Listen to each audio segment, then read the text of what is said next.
So, he's the entrepreneur who quit university to start one of the world's fastest growing social media marketing agencies. He's interviewed some of the biggest names and brightest minds in business on his chart-topping podcast, The Diary of a CEO. He's also the youngest dragon on the panel of Dragon's Den. For those that are stateside or in Australia, that's our UK equivalent of Shark Tank. Here to share his approaches to employee engagement and let us know how he thinks leaders can inspire their workforce. Please welcome to the stage, Steven Bartlett.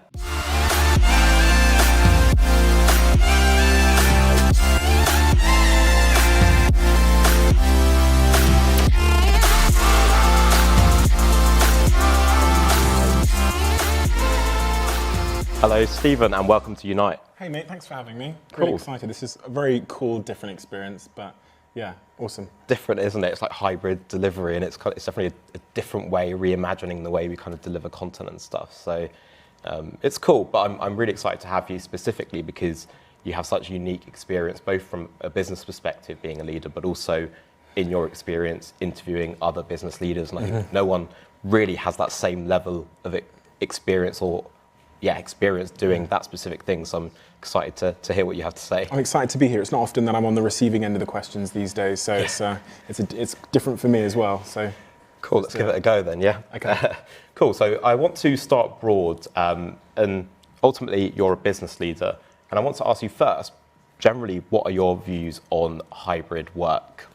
It's funny because I think I've been doing hybrid work for the last 10 years, irrespective of the pandemic. At Social Chain, which was my first big business, we had a very much a hybrid work system where within your teams you kind of decide when you work and when you're in the office. The pandemic obviously accelerated that in many respects because remote working tools became more commonplace. So now our clients have different expectations about how we conduct meetings and things like that. There wasn't a time pre-pandemic that we didn't go and see clients to pitch and deliver work. Post-pandemic, in my new marketing companies, that's pretty much all done over remote working tools, so Zoom, and tools like that. And it's also it's interesting because I have a big company in San Francisco in the sort of software space. I have a company in New York City which I founded. I have a company here in London. And they're all in different industries. And there's variance between not just those locations, but industries have adapted completely differently to remote working. So in my technology companies in San Francisco, they're much more remote. They use a completely different suite of tools versus my marketing group here, which is based predominantly in Europe, that uses a different set of tools and is much less remote. Mm-hmm. So people don't really think about that because there are different cultural expectations, but there's also different industry expectations about how people work. Okay. So it's quite granular, and you have to be quite specific, I guess, if I'm trying to give advice on the nature of remote working, you need to talk about countries and you need to talk about industries. So, okay. Yeah. I think I actually agree. I think we've definitely seen it change by industry. Some of those more conservative industries are straight back in the office when they could. What I'm intrigued about actually is that there seems to be this sentiment, especially amongst my friends of my generation, that the expectation is remote work, and that I've heard people complaining, saying, "Well, I physically can do my job from my desk at home. Yeah. Why am I going into a physical office environment?"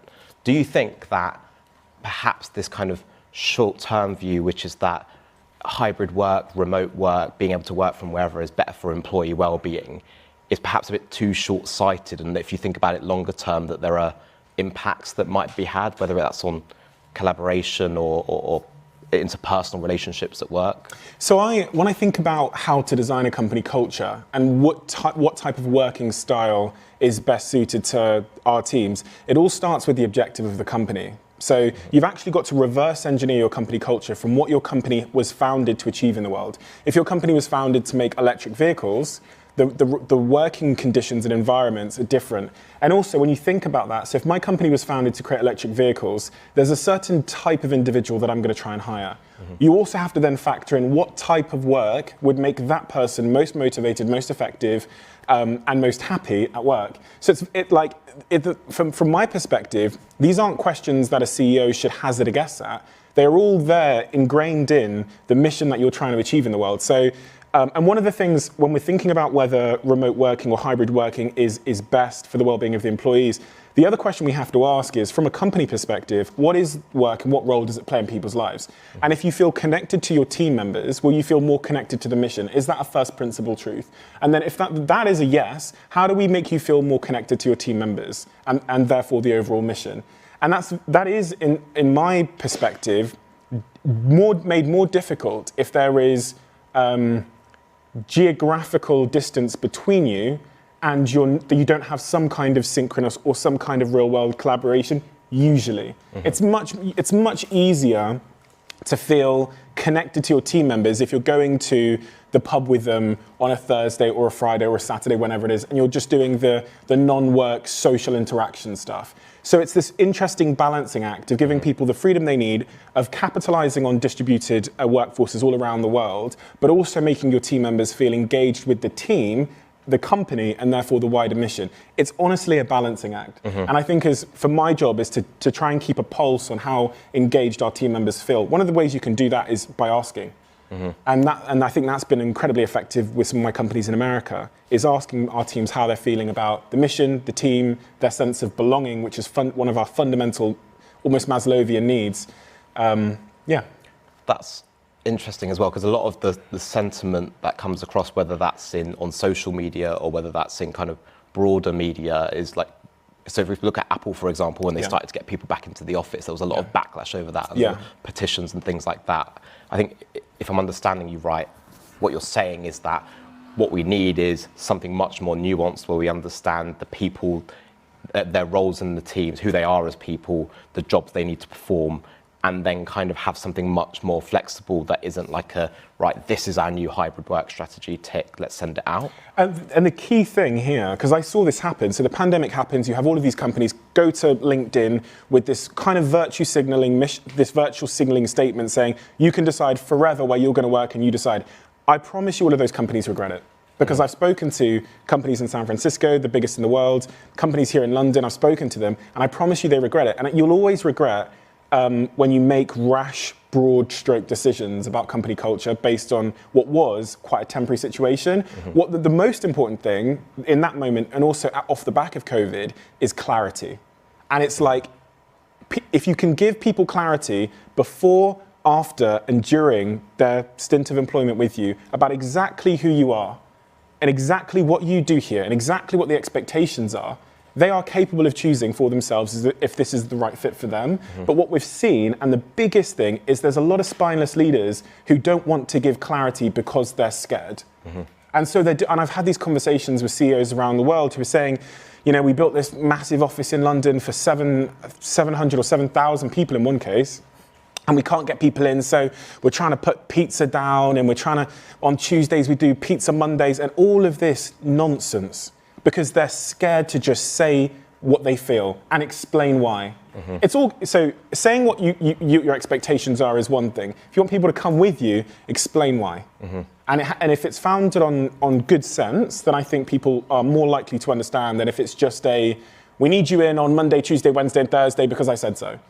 So clarity and justification, I think, is how you inspire people to come with you. And there's not been enough of either. There's not been enough clarity and there's not been enough inspiration. So what's cool about that is that a lot of people watching are in the business of communications in business, so are best placed to be providing that clarity. And you also echo the sentiment of Seth Godin, who was one of our keynotes yesterday, and he said the exact same thing about bringing people on the journey, having clarity, making sure that they're aligned with what you're doing. So there's definitely a common theme there that I hope people watching are taking away. I think it was one of the most important. I saw it playing out on social media, where if you're a CEO or a leader that's has a temptation to be swayed by virtue signaling or just the crowd or likes on LinkedIn, there was this big wave of do whatever you want. And then there was this big wave of regret because you have a splintered company culture. You have a lack of clarity in your team members, and then everything starts to fragment and fall apart. So what I did very early doors post-pandemic was clarified with my teams who we were and why we were that way. And honestly, having written that letter and sent it to my team members, some of which who are stood behind the cameras here today, the positive feedback we got just from the clarity was unbelievable. People might not always agree, it might not be their preference, but I think they appreciate the clarity and the explanation as to why we are the way we are. Honestly, one of the most positively received messages I've ever sent, which was basically a letter telling all of our team members who we are, why we are this way, how that helps us achieve our mission together, our level of ambition as a team, our level of flexibility, which we also believe is one of our values because people are happier when they have autonomy over their lives, and laying it out for them. And we'll do that every step of the way, at every touch point. When we hire someone, before we hire them, after we've hired them, we'll continue to reinforce who we are so everyone's clear. And if at any point they decide that this place is not for them, then that's also fine. Okay, I'm going to pick up on that actually. So deciding the place isn't for them. So earlier you kind of spoke about making sure that you understand what's motivating the type of people you need to kind of push that business forward. One thing that I think is quite interesting, whether you agree or disagree with it, I'm not sure, is that there seems to be a segment of people, not just in Gen Z, but especially in that sort of generation, which I would put under the bucket of hustle culture. These are people that are all about the grind, using your 24 hours, things like that. And whether intentional or not, I reckon some people see you as a bit of a poster boy of hustle culture. Likewise, we kind of have this other trend, which you slightly referenced, which we call like the quiet quit. Yeah. Have you heard of that? And do you have any thoughts on the quiet quit? It's interesting to be considered a poster boy of hustle culture, because what I hope to be, and most of my content on my podcast or on my social media channels is about trying to find the balance and really about self-awareness, which is realizing that success is such a subjective thing. And my own definition of success is genuinely probably partly inspired by my own shame and insecurity as a child. My like desperate need for money and validation and all of these things that sent me off, on this journey at 18 years old, writing in my diary that a Range Rover Sport, £1 million, a six-pack and a girlfriend would make me happy. That was my complete orientation. That was my North Star in life. And understanding how wrong I was and why those were my drivers, having shifted and now focusing more on this, trying to find a sense of balance and real like intrinsically driven goals. Quiet quitting is an interesting thing, which I'm hearing a lot about. And I've got friends who've told me that they or their partners have engaged in quiet quitting, which in my estimation, and I might be getting this wrong, is basically when you do the bare minimum at work just to get by. Yeah, is that it kind of. So there's definitely disagreement on exactly what it means, but some people argue it's a bit of an antidote to hustle culture, which is, this idea that we should be grinding and putting everything into work is outdated. Actually, we need to reset that balance. And it's okay to go to work and do your contractual obligation, go home, and that's fine. Others kind of argue that it's not necessarily about that, but it's about kind of resetting or refining the purpose of work. I think that's probably maybe a little bit closer to how I understood it, in the sense that there's a lot of people who want a different relationship with work, but they don't believe work is willing to offer them the level of flexibility and a bespoke fit their current employment is willing to offer them that. So I've got a friend who has just had a child, and he has told me that he's basically quiet quit, which means he's doing the bare minimum. Just to get the paycheck. He's not going above and beyond in any respect. He's every day just ticking the box he needs to tick in order to get the paycheck. Now, if he felt like he could have an honest conversation with his employer, he might be able to weather that period with a new work-employee relationship that allows him to take care of his child and allows him to take a couple of months off. I think that's probably a symptom of us not feeling like we can be honest with our employers about where we are in our life and what we're looking for. It's actually something that I sat with Simon Sinek 2 weeks ago, and one of the things I really took away from that is we lead with an assumption that all of our team members want something from work that we would want from work. So we believe that our team members want to work, 15 hours a day, and they want to achieve these big goals, and they all want to become millionaires, and that's just fundamentally not the case. And that is okay. Some of our team members want to have multiple jobs. Some of them want to pursue their web design business on the side and go and dance in Peru for a couple of months on the side. And you'll end up losing great people because you lead with an assumption that we're all the same and we all want the same thing. Have we ever paused for a second to ask each member of our team what they actually want from their job and what they want from work? And if we did, would we do a better job of retention, engagement, and ultimately serving our company and mission in a more effective way. And that's something I've been thinking a lot about since I chatted to Simon, which was, have I turned to all of my team members and really asked them what they want from work, or do I just assume they want the same as me? And it goes back to my point about subjective success. Success for me is something, right? Based on the 29 years that 30 years now, Jesus, 30 years that I've lived. Success is something. But if you've walked a different path in life, success for you is something entirely different. Mm-hmm. And if I don't take a second to listen and understand, then I can't create a solution that gets the best out of you. So I hope we're having these conversations more about the employee-employer relationship, and thinking about how we can craft a more bespoke experience to satisfy both sides. Yeah, for sure. And I definitely think there are lessons to be learned from the concept of quiet quitting, and just with the momentum it's gained in such a short space of time, trying to unpick specifically, like, what does that mean and why is this a thing? Mm-hmm. So I kind of agree with you there in terms of like resetting that relationship and having those sort of conversations. You spoke a little bit there about if we are doing better, then hopefully we can have employees that are more engaged and retain them. Another hot topic that some people might think is overly hyped, but I hear it a lot, especially in the US, is the Great Resignation. Yeah. Are you at all concerned about the kind of state of employee turnover today? No and yes.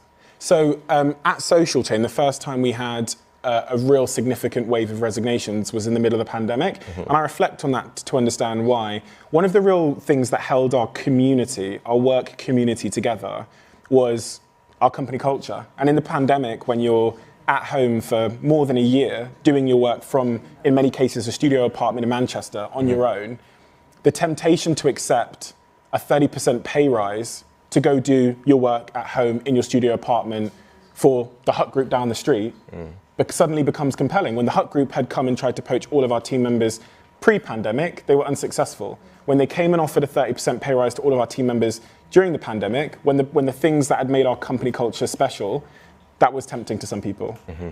And so what that told me was the importance that company culture, a sense of community plays, specifically for certain types of individuals that we employed, and how much of a USP, an advantage that can be going forward. I actually believe that one of the reasons why my companies will hire better talent than our competitor set and retain them longer is because of our hybrid and office model. Okay. And like getting our people together socially as often as we can. I've seen, the great perspective I have is I get to see about 40 companies at the same time, some of which I invest in, some of which I'm the founder of, some of which I'm the board on. And I can see the issues and I can connect patterns as to what's causing engagement to lower, which companies have the highest engagement. Smaller teams that are closer together have the highest engagement. That is not a revelation. Mm-hmm. So how do we keep teams a little bit smaller, and how do we keep them close together in proximity, but also in spirit? Yep. That's something I think about a lot. Okay, so you seem quite in tune to the engagement of your employees, and it seems to be something you want to understand and measure. Equally, you are a dragon on Dragon's Den, so you sit there and you have people pitch businesses to you, usually the founder of that business. Mm. Do you ever consider things like company culture before you invest in a company? Are you watching that person thinking, does this person breed a good company culture? Or is it something that, we can fix that later?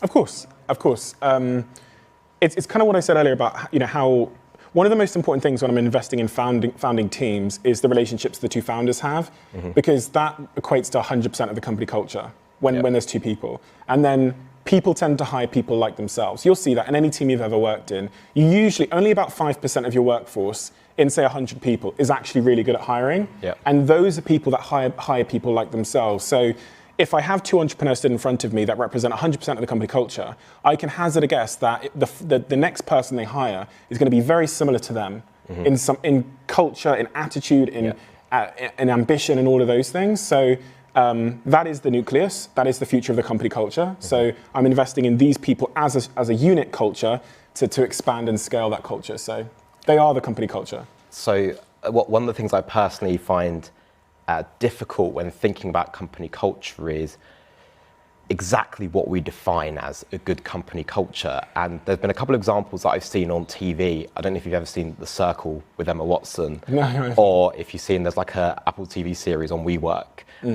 And both of the things that come out in that is what is essentially a fine line between cult and culture.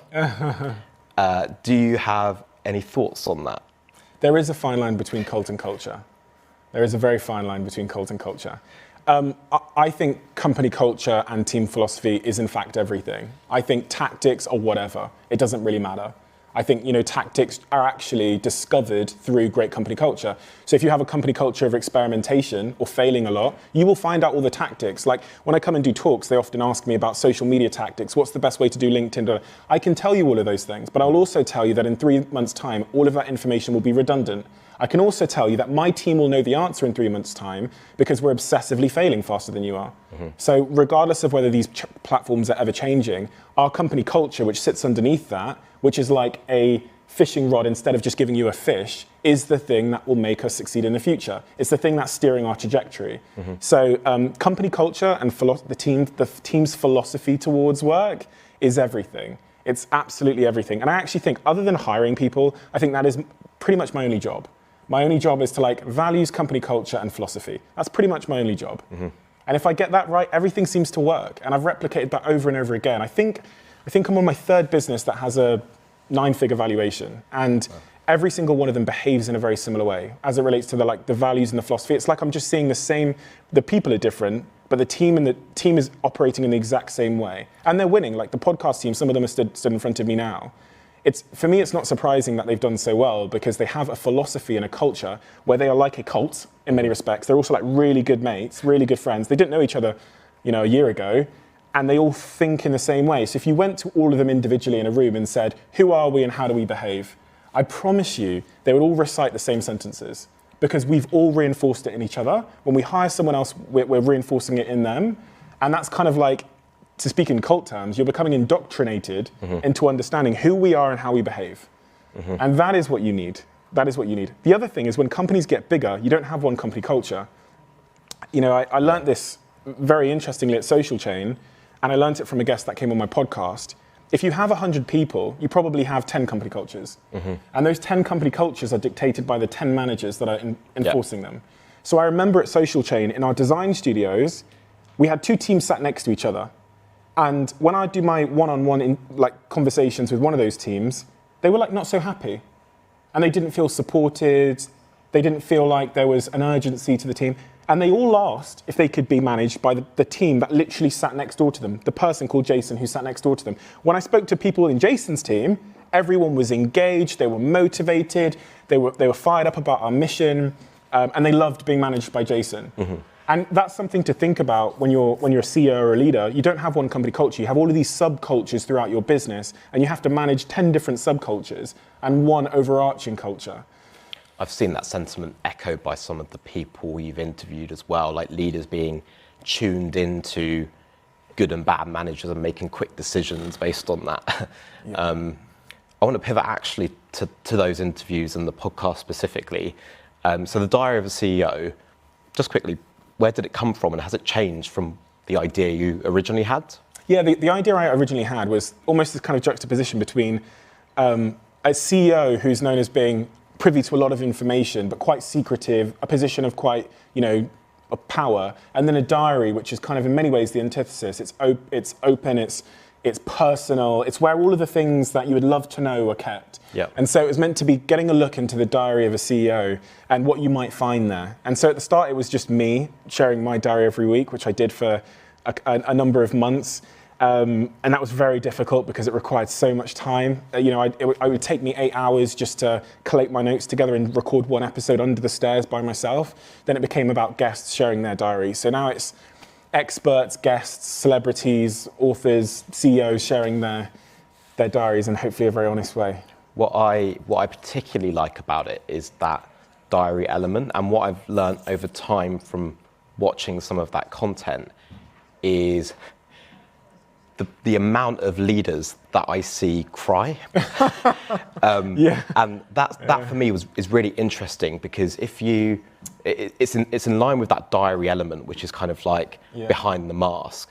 But I reckon if you went into a school and asked kids to write down the traits of a traditional great business leader, they're not going to write down vulnerability, and they certainly won't write down crying. Amen. And that's what we wanted to do, was like show that behind these apparently successful, super happy, super whatever people, there is just a human being who is full of shame, insecurity, who is battling with regret, who, you know, watching Bear Grylls say that he's got more self-doubt now than ever because of his success. The more successful he's become, the more doubt he's full of. Ben Fogle, within 5 minutes of sitting down, just going, I have absolutely no confidence. Yeah. And you go, what? Or Jimmy Carr sitting there and you expecting these kind of funny giveaway one-liners, and him just being this deep philosophical person. You know, those are the moments that blow my mind. And we even have it's almost, I'm thinking about some of the episodes that are coming out now. I mean, Lewis Capaldi last week said, you know, talked about his Tourette's. He almost quit music because he just couldn't bear it anymore. He was having these panic attacks every time he goes on stage. You never really hear this stuff. And part of the reason you never hear it is because there's not that many mediums in the modern world for them to share it. You could share it in a book. You're not going to share it on Good Morning Britain where you get 7 minutes. and they can't go deeper. You can't really share it on Instagram stories or anything like that. So it's hopefully creating a medium for deeper conversations, which is what I'm actually interested in. I love it. Like, I get emotional watching it. The Chris Kamara one that's just come out. And I really enjoy that element of it, and I think personally it's actually reset my understanding of what a good leader is, and that vulnerability element. I'm now specifically looking for that, and actually I see it as the one with the Five Guys CEO. The more personable we became, the more we learned about him, the better opinion I had of him, and I was like, it's almost what makes him good at his job, at least from my perception. Isn't that such a reverse counter-narrative? We used to think as leaders, the way that we lead our teams was by being really strong and brave and fearless, and nothing could touch us. And what we've realized is that people relate most to vulnerability and truth. So if you show how you're feeling or what you're going through, people can attach to that and they can relate to that much more than they can the bravado. And do you know what? The pandemic was a big moment where leaders whose businesses had been absolutely kneecapped, who, you know, I've had people on the podcast who had to shut down if they're retail companies, shut down their entire businesses and stood in front of all of their employees and cried. And they realized in that moment that the honesty and the vulnerability was a much better leadership device than being a tough person and pretending everything's okay. And I don't think we're going to unlearn that lesson. That's from what I'm seeing and speaking to CEOs post-pandemic. We haven't unlearned that. Vulnerability is a superpower.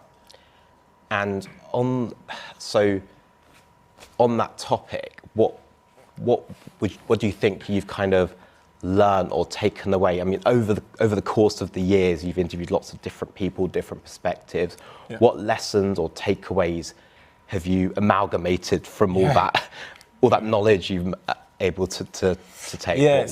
What lessons would you give? So much. Let me start with the foundational stuff. So one of the biggest surprises I had just from starting the podcast was I thought interviewing all of these different people from all of these different walks of life, I'd find this huge diversity in characteristics and traits and techniques and all of that stuff.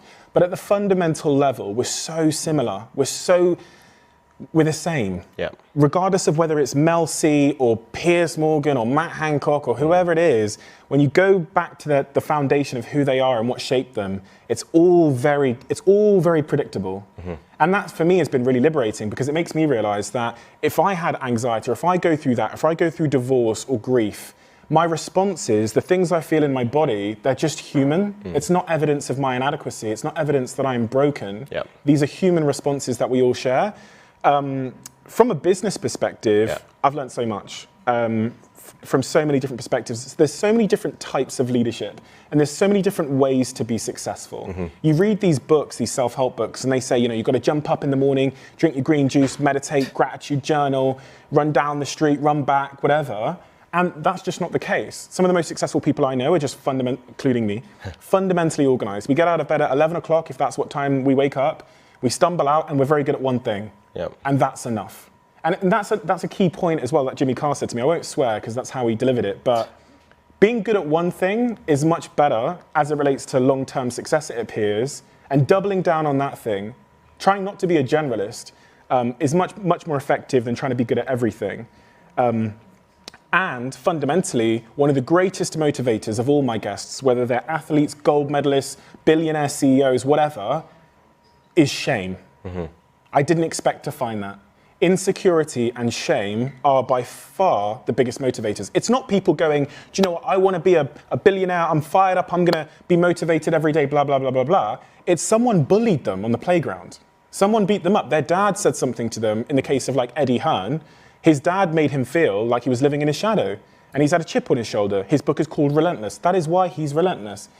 So it's not what you think. And I think a lot of time entrepreneurs, we look back in hindsight and we create kind of a hero picture of how we got here. Yep.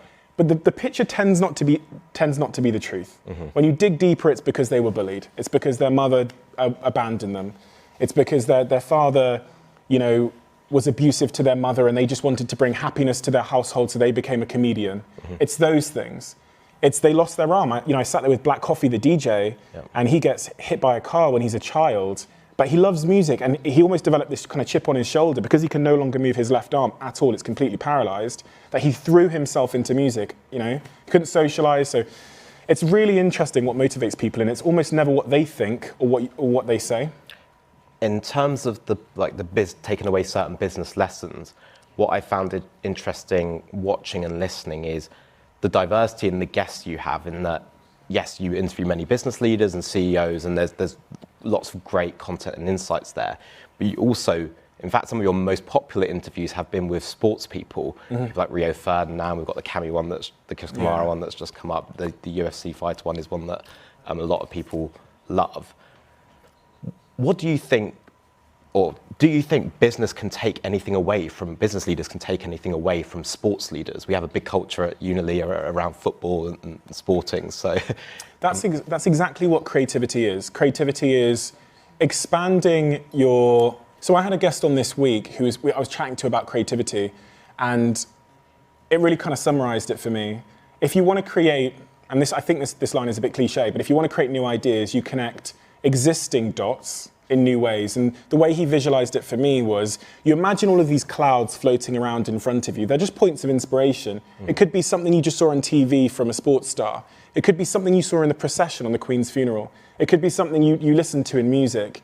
The more clouds, the more points of inspiration you have, the higher the probability that two of them are going to collide. And when they collide, which creates a new idea, you have to be the type of person that is aware they've collided and is seeking to do something with them. So, for example, if you are a musician, you might go to an art show, you might come here, you might look at the setup here, and then you might take these 2 points, these two clouds you've created, this setup and the art show I went to last night, and you might create something that feels completely new to the world with those 2 points of inspiration. I think about Apple and why they were successful. And it's so clear that when you look at the cloud Steve Jobs connected with his design background, that typography class he attended, and then his interest in computers, those were clouds that he connected to create a device which we'd never seen before. Yeah. That felt completely different, that didn't have a keyboard, that was so beautiful in its design. And so when I think about my own points of inspiration, if you walked into my office at home, in my office upstairs, you would see me on the walls. You'd see Muhammad Ali, the Book of Mormon, you'd see like maybe Elon, Kanye, Michelle Obama, Gandhi. You'd see all of these clouds around me. And then if you came to my show last year, which toured up and down the country, you'd be like, why is there a 50-person choir video? Why is it done in a theatrical setting? Why is he speaking? It's all of these clouds of inspiration. So I think if you want to create truly great things, you've got to look for clouds that are outside your current industry. So speaking to sports stars, athletes, musicians allows you to get different points of inspiration and connect them in new ways. I agree, and actually, like, if I'm thinking of leadership qualities, some of the things that I took away was like analogies about Sir Alex Ferguson, for example. And typically, if you're a business leader, you're not necessarily going to be looking for the manager of a football team for your next insight on something to improve in your day-to-day working. But there are just like nuggets there and different approaches, and as you kind of describe them as like clouds in different spheres. And all of these individuals are in the business of human beings. They're all in the business of getting the best out of human beings. They're all in the business of psychology, whether it's a musician or Sir Alex Ferguson. They're all in the business of exactly that. Sometimes it's entertaining a crowd, which is psychology in and of itself. Sometimes it's motivating a team. And I think because of the questions that we ask in the Diary of a CEO, they're all centered on humans and psychology. It should be applicable to all humans. If it's true about a human, really, if it's a fundamental truth about a human, then it's fundamentally true about all humans. And those are the insights that we hope to uncover. Okay, so if we're thinking about leadership qualities then and the commonality between different humans, there seems to be a bit of an emerging trend around CEOs and the qualities of good CEOs. One of those is CEOs with six packs. What other emerging trends do you think quality leaders of the future will need to succeed? As it relates to CEOs, I think, and companies generally, I think we've moved, because of social media and the changing world and the tools we have in the palm of our hands, we've moved from being black boxes, which is once upon a time, if we go back 15 years or even 10 years, the PR of your company, the PR of you as a leader was created or painted on the outside of you as a box by the PR team or your marketing manager. And we saw Mark Zuckerberg make this mistake. We saw Mark Zuckerberg basically hide for a decade. We didn't know who he was. His PR teams tried to tell you who he was, right? At the same time, we saw Elon Musk do the opposite. He took a glass box approach, where he was crying and smoking weed on Joe Rogan's podcast. Now, 5 years ago, when I went around the world and speaking on stage, I would show the difference in sentiment. Mark Zuckerberg's PR was painted on the outside of his box by his PR team. And then the world, when the media said that Mark Zuckerberg was a robot and he was evil and he was selling your data and it was being used to elect Donald Trump, you do not have your own reference point because you do not know him to debunk that. So we go, yeah, looks a bit like a robot, probably is a robot, right? Elon Musk, on the other hand, having spent hours and hours crying on podcasts and speaking his mind about his happiness at anything, being open and vulnerable, when the media says he is this, a lot of people will go, no, I know him. I've got my own reference point. And in the modern world, self-defense for an organization or a CEO or a leader is transparency. It's no longer being this closed-off black box and becoming a glass box, which means letting the world see inside. Letting them see your weekly company meetings if you're a big organization. Letting them see how you treat your team members. Because in 2022, the truth is going to get out anyway. And there's nothing worse than a contradiction. There's nothing worse than a contradiction. We've got Glassdoor. All of your team members have a camera in their pocket. And within seconds, they can go viral by revealing the contradiction in your organization. So becoming a glass box in every sense of the word, which is actually part of the reason I started the Diary of a CEO. I wanted to tell the world everything about me, our company. We also filmed every single day on our company for 2 years and uploaded it every single day onto YouTube. You knew who we were. That is, for me, trust building, but it's also in the modern world, especially for big organizations, a way to really have an honest, clear relationship with the external world.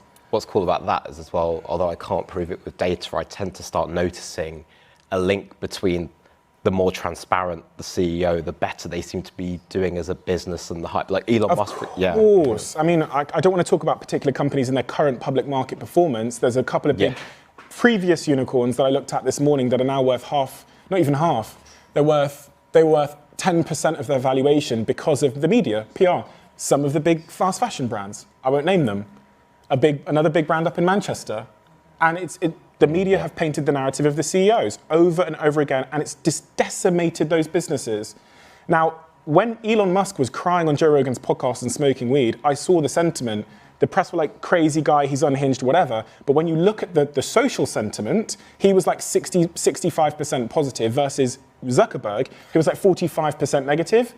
Because Zuckerberg had stayed in his bunker, that's a quote from Zuckerberg, for 10 years. In 2019, I think Mark Zuckerberg's team figured out what was going on, and he posts on his Facebook at the end of the year saying, I'm going to come out of my bunker and start speaking to the world.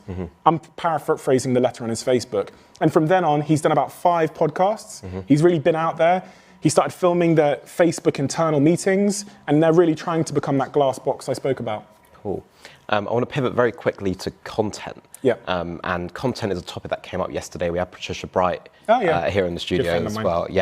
And as she was leaving, I said to her, what would you ask Steven? And one of the things the thing she asked was about specifically your podcast wasn't an overnight success. It was far from, really. Mm-hmm. You spent years putting content out before you achieved success. And actually, what we're seeing from a lot of like employee experience people that are putting content out there is, how do you continue to persevere when you don't have initial engagement?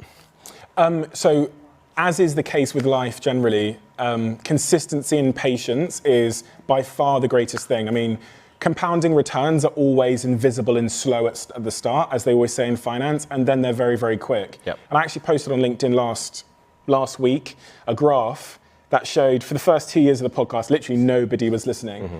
And then it goes straight up. And my Instagram is the same. So for 1 year, I posted 1,000 things on my Instagram, 1,000 posts on my Instagram, and I got 10,000 followers. So that's about 7 years. Yeah. In the 10 posts that came before my 2 millionth follower, I gained 300,000 followers. Gosh. So in the 10 posts that came before I hit 2 million followers, I gained 300,000 followers from those posts, from those 10 carousels that we did. And it goes to show something. What I care about now in all of our teams, on all of our strategies, all of our content channels, the podcast, whatever else, is today, the thing we can control is, are we finding any marginal gain that we can? Are we listening to the data? Are we then taking that and trying to find a 1% marginal gain? Because if you want to see the impact of finding a 1% marginal gain when you zoom out, it's astounding. Yep. So instead of trying to figure out the big things or to come up with a crazy new format or losing patience, the question you should be asking yourself with your team is, have we found every marginal gain we can? A marginal gain from last week that me and my team found. I went into the back end, and there's a couple of learning points here. The first is, I went into the back end on Saturday night and I was looking at our YouTube channel. It says that 71% of my audience that watch The Diary of a CEO have never subscribed. Yeah. I also know from 5 years ago when I saw something going viral on Twitter that when you just ask people to do something, it's incredibly effective. I remember seeing Twitter release some stats saying that tweets that have the word RT in it at the end, just write RT at the end of your tweet, have 300% engagement. So that's at the back of my mind. So I say to my team, why don't I open the podcast by saying to the audience, 71% of you don't currently subscribe. If you've ever enjoyed this podcast, please could you do us a favor and hit the subscribe button. The bigger the show, the bigger the guests, the bigger the show, the bigger the guests. Yep. That's very interesting. A lot of people go, oh my God. And I said this a couple of days ago. People went, well, of course, you just ask people to subscribe. No. If you say anything that sounds like wallpaper, if your call to action has been heard 100 times before, it is no longer effective. If I'd opened the podcast and gone, like and subscribe, no one would have done it. Yep. There's a couple of things in that message that are key. 71.4%, or whatever I said, 71%, very specific. It stops you in your tracks. You go, really? If you've ever enjoyed this show, that's a call for reciprocity. Reciprocity is one of the great top 5 incentives to get people to take action. If I've done something for you, will you reciprocate and do it for me? When waitresses in a restaurant go up and give you 1 mint and then turn away, 10% tips, right? If they come over, they give you 2 mints, you get 14% tips. If they come over and give you 1 mint, then turn around and say, do you know what, for you nice people, I'll give you an extra mint. Tips go up to 25%. When people feel like you've done something for them, they want to reciprocate. And then an incentive, a psychological incentive for the audience. The bigger the show gets, the bigger the guests. Mm-hmm. Our subscription rate went up 300%. So per view, we know how many subscribers we usually get. It went up 300% when I asked. Now I know how compounding returns work. If I'd been saying that since the start of The Diary of a CEO, we wouldn't have 500,000 subscribers on YouTube. We'd have about 4 million. Mm-hmm. That was just a small looking at the insights and doing an experiment. The experiment, from seeing the insights to doing the experiment, Jack had recorded the video with me. It's about 24 hours. Might have failed, but at least we overturned the stone. And the reason why I think teams will win is because they are conducting experiments faster than all of their competition. Some teams don't want to do it. Some teams don't want to change. Some teams don't care to look in the insights. Some people think just posting is enough and just posting with the lights off is enough. For us, it's not. It's all experiments, failure, and trying to find another 1%. Yeah. I'll go even deeper, just in 30 seconds. Yeah. People say, people on The Diary of a CEO get emotional. Again, that is by design. So in the case of like an Israel Adesanya, I know from watching his YouTube channel that there's one song that makes him cry. So when he shows up at our studio, that song is playing. It's Double Up by Nipsey Hussle. We know that the temperature matters. We know that having music when they arrive, a certain type of music, softens them. The fact that they walk and sit on carpet, I've got my shoes off. the warm-up conversation I have with them beforehand, all of the research we've done into where they've cried before and what's made them emotional before, all of this is by design. It's obsessive in its nature because we care more than any other team about the 1% marginal gains. Yep. People don't care about 1%, but I'm going to give you one more example. Yep. If you don't brush your teeth today, fine. I might be a bit annoyed because I'm sat next to you. If you don't brush your teeth every day this week, fine, right? Nothing's going to happen. If you don't brush your teeth every day for 5 years, you'll be screaming in a dental chair as they rip your teeth out. When did it happen? It didn't happen today. All of the most important things are invisible. And the things that are hardest to do are easy, or also the things that are easiest not to do. So people don't care. We really, really care. We care about the smallest things. That's our religion because it's trajectory. Do you know what I love most about that 71% stat is that I've watched bits of your content on and off for a year. You don't subscribe. But guess at what point I subscribed? When I said that? Yeah, oh, exactly. Really? Yeah. Thank you. Thank you. So it works. So thank you so much. I've asked you lots of questions, but we want an opportunity to let our audience also ask questions. So we are now going to get ready to go to a Q&A. Ooh, exciting. Cool.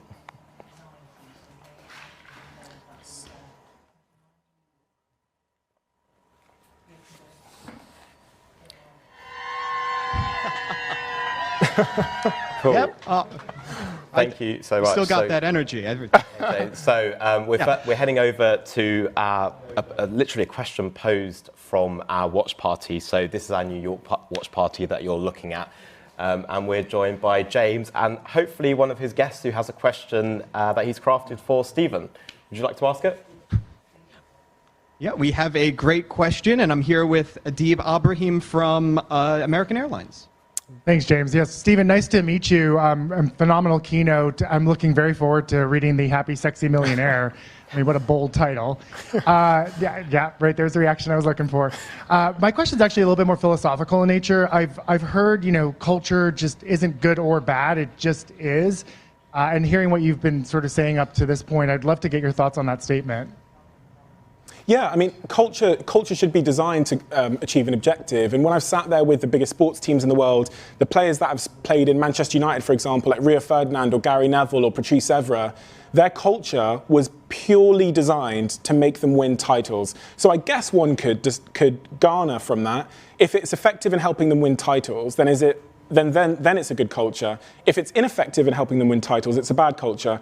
Rio Ferdinand, who was the captain of that team for about a decade, I believe, he said to me that the culture was so strong that Sir Alex Ferguson only went in the changing room dressing ground twice in 26 years. He goes, the culture was already in there. So Sir Alex didn't need to come in. We all knew what was expected of us. We all knew what a Manchester United person was. So Sir Alex Ferguson didn't need to come in. And then when Rio Ferdinand left and went to another club, in the changing room dressing ground, the manager was always in there. And when he walked out the room, everyone started discussing how much they're being paid. The culture was toxic. It was insidious. It was selfish. It wasn't conducive with helping them to win titles. That team failed. That team got relegated. And that's what I think about culture. Is it furthering our mission together as a team? Yes or no? If it's yes, then it's good. If it's no, then it's a bad culture. Cool. Thank you so much for our watch party question. So we also have people that are watching also at the watch parties. They can scan their QR codes and submit questions, and people that are watching remotely. And our most popular question, so they can upvote them, so this is the most popular question, comes from Lindy Wiseman, which says, if an organization goes hybrid, how does that affect a remote worker who isn't geographically near? How to bridge that sense of connection, community, so that they don't feel left out? Yeah, we actually contend with this challenge with our company ThirdWeb, which is based in San Francisco. We have two central hubs. So we have New York and San Francisco. Marketing teams in New York and development teams predominantly in San Francisco. But then we have teams kind of scattered around the world. One of the most important things is trying to bring us together every quarter or annually if you can. So we have an annual get-together. We also have quarterly get-togethers for those that can make it. We're also paying for everybody to attend those quarterly get-togethers, no matter if you're in India or in Australia. We're really trying to bring you together. Then every week we have hangouts, and these are social hangouts, not about work, which means we'll get the team together, not for an all hands to talk about company stuff, but to just talk about fun stuff, to do quizzes, to connect, and to try and build those social bonds, which we know are central to creating an engaged culture. And most organizations don't consider that. They don't have social meetings, right? But for us, that's been incredibly important. And then I'd say the last thing is, at Social Chain, we actually started to rate our happiness team based on the amount of communities that were formed at Social Chain.